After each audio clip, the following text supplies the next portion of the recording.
Все говорят, что пассивный доход– это свобода. Но давайте разберемся точно, свобода ли это.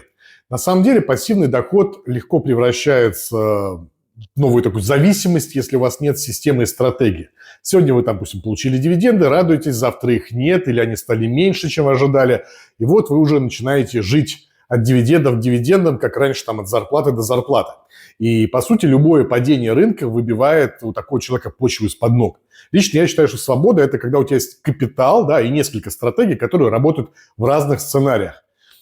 Ставить все на одно и ждать чуда от рынка – это уже зависимость. Так что пассивный доход, он может дать свободу, когда вы им управляете, а не он вами.